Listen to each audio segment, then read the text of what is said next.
This is the New King James Version, Genesis 38. Judah and Tamar. It came to pass at that time that Judah departed from his brothers and visited a certain Adulamite, whose name was Hira.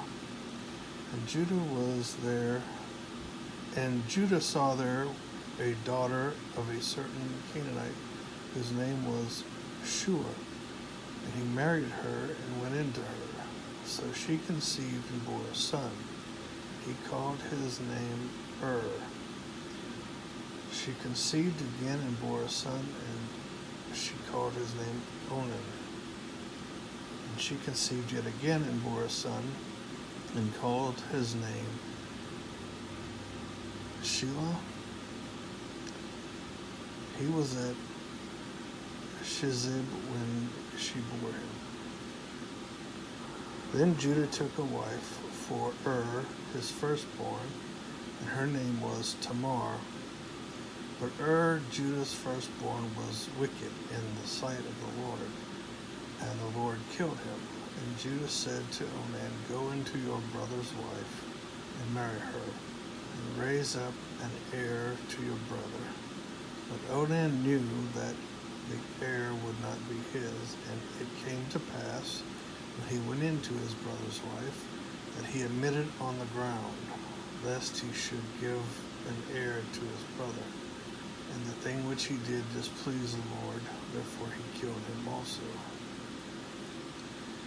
Then Judah said to Tamar, his daughter-in-law, Remain a widow in your father's house till my son Shelah is grown. For he said, Lest he also die like his brothers. And Tamar went and dwelt in her father's house. Now in the process of time, the daughter of Shua, Judah's wife, died, and Judah was comforted and went up to his sheep shearers at Timnah. He and his friend Hira the Adulamite. And it was told Tamar, saying, Look, your father-in-law is going up to Timnah to shear his sheep. So she took off her widow's garments, covered herself with a veil, and wrapped herself, and sat in an open place, which was on the way to Timnah. For she saw that Shelah was grown, and she was not given to him as a wife. When Judah saw her, he thought she was a harlot, because she had covered her face. Then he turned to her by the way and said, Please let me come into you. For he did not know that she was his daughter-in-law. So she said, What will you give me, that you may come into me? And he said, I will send you a young goat from the flock. So she said, Will you give me a pledge till you send it? Then he said, What pledge shall I give you? So she said, Your signet and your cord and your staff that is in your hand. Then he gave them to her, and went into her, and she conceived by him. So she arose and went away, and laid aside her veil, and put on the garments of her widowhood. And Judah sent the young goat by the hand of his friend the Adulamite to receive his pledge from the woman's hand. But he did not find her. Then he asked the men of that place, saying, Where is the harlot who was openly by the roadside?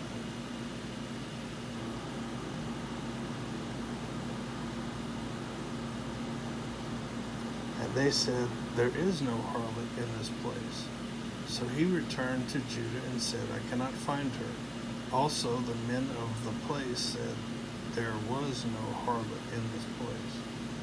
Then Judah said, Let her take them for herself, lest we be shamed. For I sent this young goat, and you have not found her. And it came to pass about 3 months after that Judah was told, saying, Tamar, your daughter-in-law, has played the harlot. Furthermore, she is with child by harlotry. So Judah said, Bring her out and let her be burned. And she was brought out. She sent to her father-in-law, saying, By the man to whom these belong, I am with child.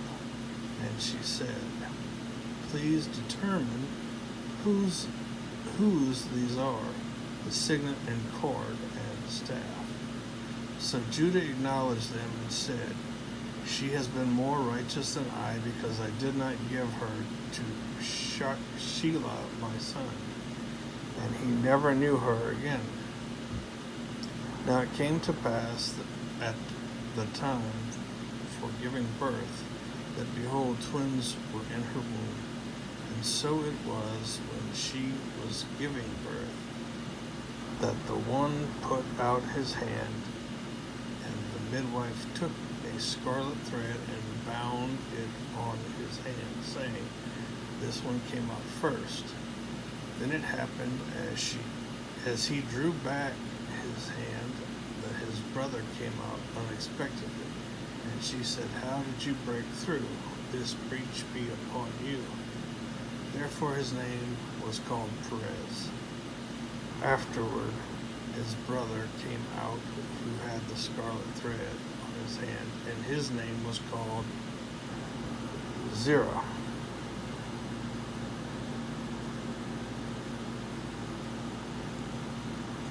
New King James Version, Genesis 39. Joseph, a slave in Egypt. Now Joseph had been taken down to Egypt, and Potiphar, an officer of Pharaoh, captain of the guard, an Egyptian, brought him from the Ishmaelites who had taken him down there. The Lord was with Joseph, and he was a successful man. And he was in the house of his master, the Egyptian. And his master saw that the Lord was with him, and that the Lord made all he did to prosper in his hand. So Joseph found favor in his sight and served him. Then he made him overseer of his house, and all that he had he put under his authority. So it was for the time that he had made him overseer of his house and all that he had, that the Lord blessed the Egyptian's house for Joseph's sake. And the blessing of the Lord was on all that he had in the house and in the field. Thus he left all that he had in Joseph's hand, and he did not know what he had except for the bread which he ate.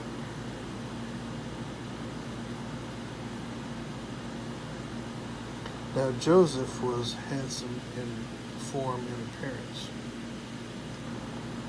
And it came to pass after these things that his master's wife cast longing eyes on Joseph, and she said, Lie with me. But he refused and said to his master's wife, Look, my master does not know what is with me in the house, and he has committed all that he has to my hand. There is no one greater in this house than I, nor has he kept back anything from me but you, because you are his wife.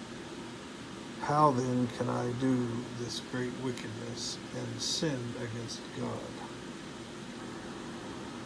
So it was, as she spoke to Joseph day by day, that he did not heed her to lie with her or to be with her.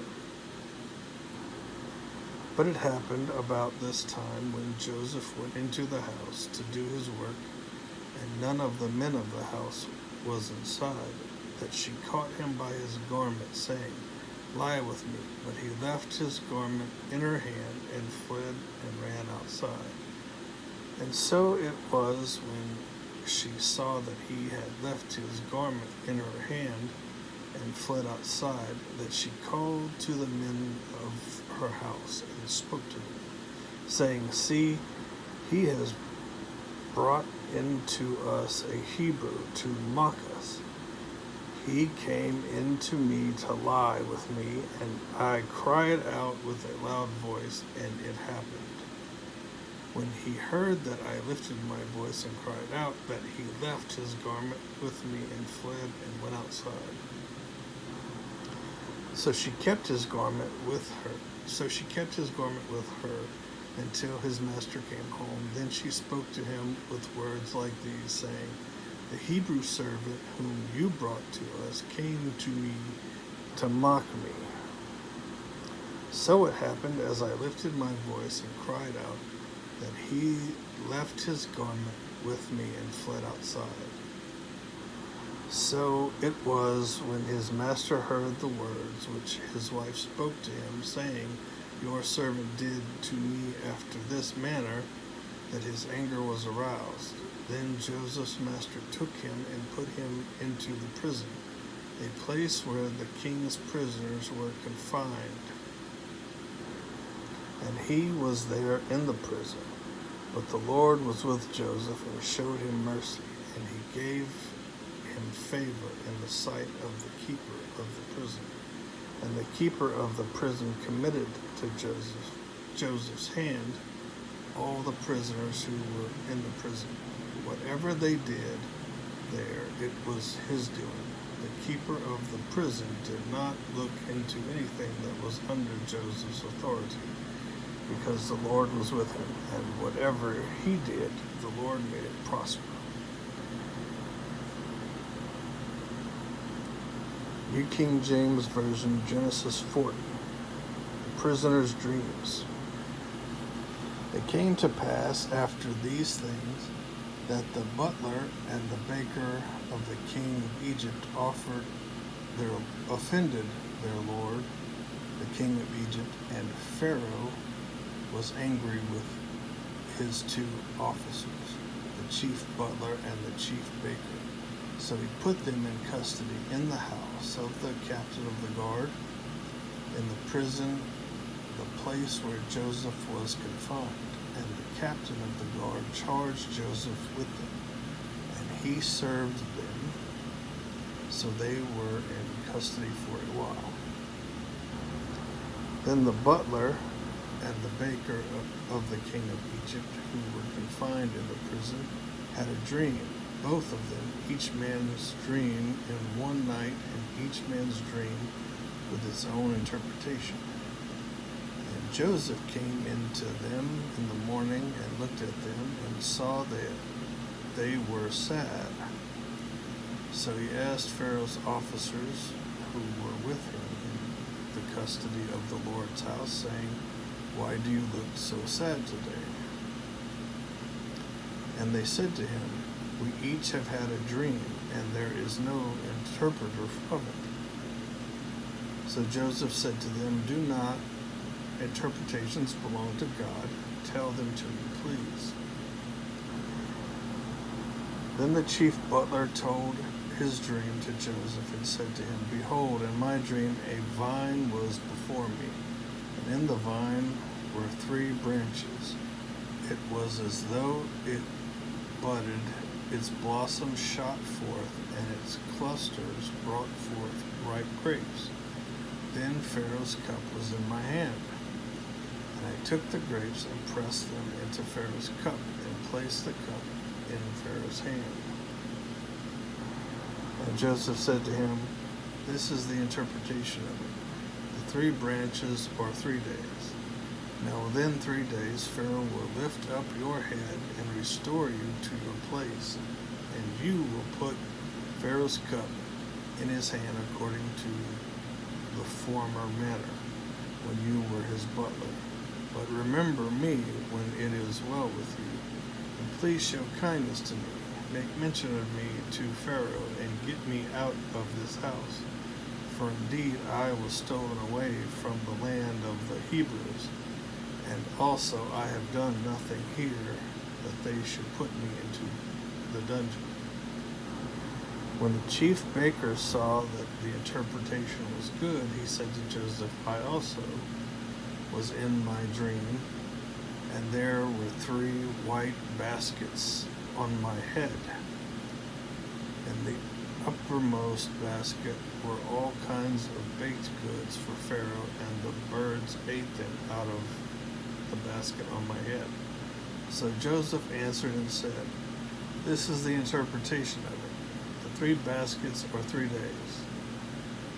Within 3 days, Pharaoh will lift off your head from you and hang you on a tree, and the birds will eat your flesh from you. Now it came to pass on the 3rd day, which was Pharaoh's birthday, that he made a feast for all his servants. And he lifted up the head of the chief butler and of the chief baker among his servants. Then he restored the chief butler to his butlership again, and he placed the cup in Pharaoh's hand. But he hanged the chief baker, as Joseph had interpreted to them. Yet the chief butler did not remember Joseph, but forgot him.